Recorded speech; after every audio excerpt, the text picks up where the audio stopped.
Bine ați venit pe canalul meu. Astăzi m-am gândit să vă prezint o cană electrică pe care am achiziționat-o pentru că vreau să plec în mini-vacanța aceasta.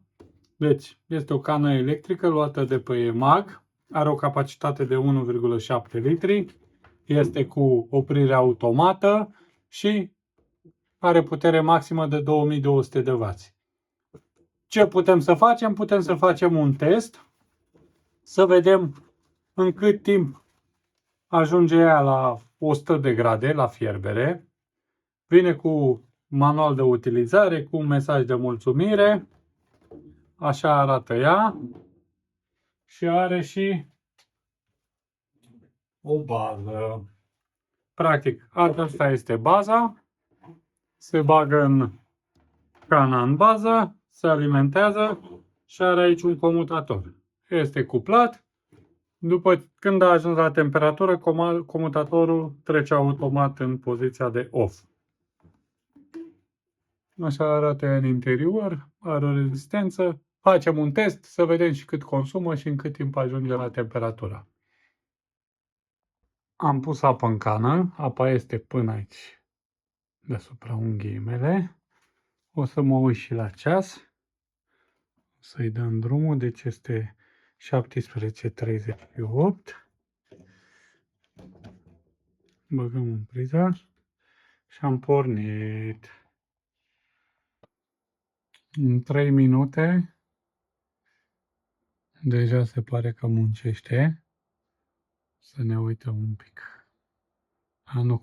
Eu cred că durează maxim 7 minute să fiarbă. Și vreau să văd și cum declanșează. Să vedem în cât timp.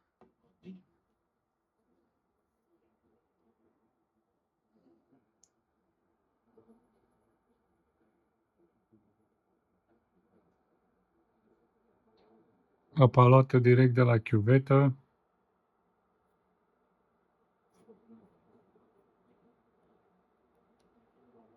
Deja se pare că e scandal. 42, deci 4 minute. Vedeți, în 4 minute. Eu am zis 7, să vedem dacă în 7 minute fierbe.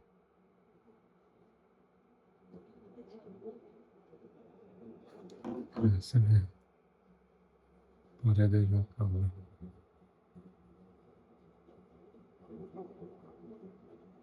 și o să vedem și consumul la final. Ea așa ca putere undeva la 1900 de W a tras.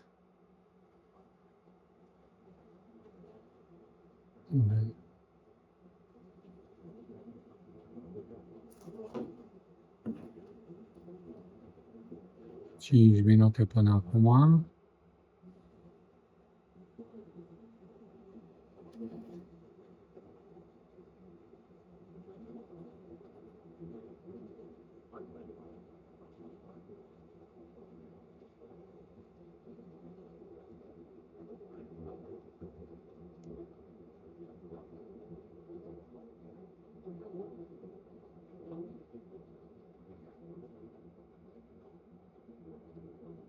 Iată, cred că deja începe.